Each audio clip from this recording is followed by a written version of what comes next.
17 दिसंबर 1995 waste Bengal के जिला Purulia.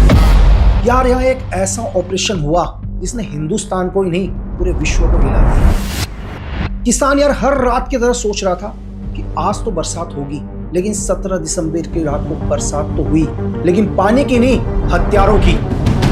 It was the 18th of December 1995. A mysterious weapon consignment was dropped from the sky.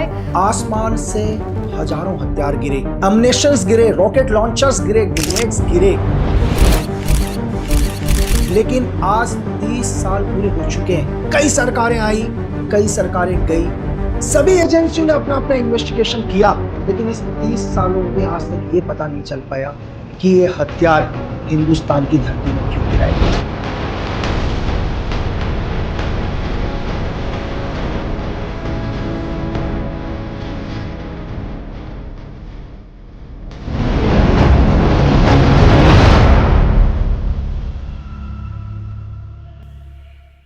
यार आज 2025 है और ऐसा नहीं है कि 1995 में हमारी मतलब एयर स्पेस या हमारी एयर फोर्स या हमारी जो भी वायु सीमाओं को देखती है वो आधुनिक नहीं थी, आधुनिक थी।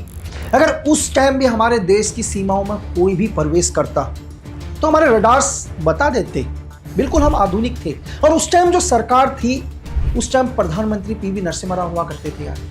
तो ये कैसे हुआ कि एक प्लेन हिंदुस्तान के अंदर एंटर होता है, वेस्ट बंगाल जाता है और पुरुलिया के अंदर आसमान से पैरासूट के जरिए ये बहुत सारे हथियारों को नीचे डालता है और फिर ये प्लेन एक रहस्यमय तरीके से गायब हो जाता है यार, किसी को नहीं पता चलता। और फिर क्या होता है 18 तारीख की सुबह को यार, जैसे किसान लोग आम तरीके से उड़ते हैं, सब किसान उड़ते हैं, उठने के बाद अपने खेतों में जाते हैं। जब वो अपने खेतों में जाते हैं तो देखते हैं कि बड़े बड़े बॉक्स पड़े हुए हैं यार। तो किसानों को लगता है कि ये क्या है, इतने बड़े बड़े बॉक्स यार खेतों के अंदर, वो भी किसी पैरासूट के साथ लगे हुए।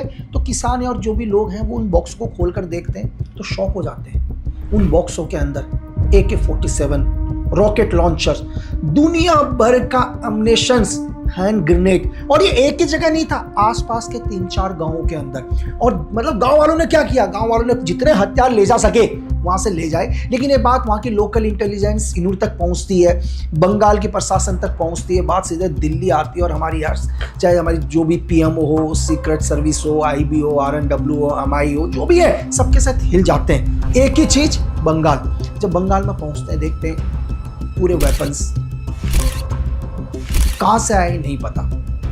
तो सभी को एक चेतावनी दी जाती है भारत सरकार की तरफ से, वेस्ट बंगाल सरकार की तरफ से, कि जो भी लोग इन हथियारों को लेकर गए वो जमा करा दें। अगर वो जमा नहीं कराएंगे तो सरकार क्या करेगी, उनके खिलाफ एक सख्त एक्शन लेगी। लेकिन अभी तक सरकार इस चीज पर सोचने पर मजबूर हो रखी है कि भाई ये वेपन आए कहां से। अभी तो कुछ एक लोगों ने तो भाई हथियार दे दिया, कुछ एक सर्च ऑपरेशन चलाए और 1, 2, 3, 4 दिन के अंदर जितने हो सके वेपनों को रिकवर करने की कोशिश करी और वेपनों को इकट्ठा किया सरकार ने। अभी भी हमारी एजेंसीज पता करने की कोशिश कर रही है, लेकिन कुछ नहीं पता चल पा रहा कि ये इतने आधुनिक हथियार आए कहां से। उस टाइम वेस्ट बंगाल के अंदर कम्युनिस्ट यानी कि CPI की सरकार थी, ज्योति बसु वहां की मुख्यमंत्री हुआ करती थी। उन्होंने भी एक अभियान चलाया, सर्च ऑपरेशन स्टार्ट किया, लेकिन कुछ नहीं पता चल पा रहा भाई कि ये हथियार आए कहां से। ये आसमान से गिरे, लेकिन कहां अदृश्य तरीके से इन्हें गिराने वाले गायब हो गए। और तभी क्या होता है, मतलब ये समझो कि हमारी एजेंसीज तो ढूंढ ही रही थी यार कि हथियार कहां से आए, लेकिन हिंदुस्तान के अंदर एक प्लेन एंटर होता है 3 दिन के बाद 21 दिसंबर को। और ये थाईलैंड होते हुए जैसे ही बॉम्बे की एयर स्पेस के अंदर एंटर होता है तो हमारी, क्योंकि आपको पता ही है, मैंने जैसे बोला कि हथियार गिरे थे तो पूरी की पूरी एजेंसियां अलर्ट में थी। हवाई सीमाओं के ऊपर कई सवाल पैदा हो गए थे, क्योंकि प्लेन तो हवा, मतलब हथियार तो हवा से ही गिराए थे ना यार, क्योंकि पैरासूट लगा हुआ था उसमें, ना कोई गाड़ियों के निशान थे, ना लोगों के पैरों के निशान थे, सस्पिशियस कुछ भी नहीं था। तो लोगों को पता चल गया था कि सारे के सारे इतने इतने हथियार कहां से गिराए, आसमान से गिराए। तो इस प्लेन को क्या किया जाता है, हमारी एयर कंट्रोल अथॉरिटी वार्निंग देती है कि आप प्लेन को लैंड करो, नहीं तो हम प्लेन को गिरा देंगे। तो इस प्लेन को बॉम्बे में जब प्लेन उतरता है तो बॉम्बे के अंदर ये प्लेन उतरने के बाद इस प्लेन से 6 लोगों को अरेस्ट किया जाता है यार। इसमें से 5 लोग तो लातवियान के थे और एक ब्रिटिश नागरिक था जिसका नाम था पीटर ब्लीच।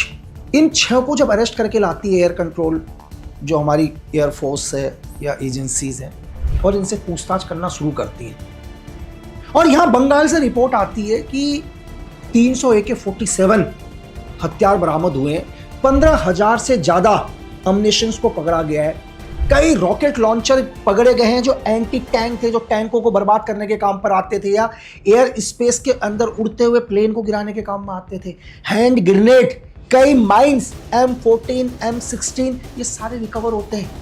तो सरकार तो वैसी शौक में थी यार, लेकिन ये लोग जो बोलते हैं उससे सरकार और भी हिल जाती है।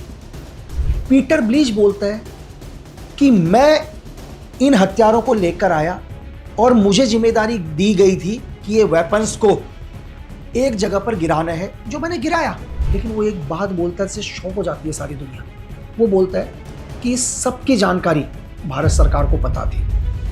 उस टाइम की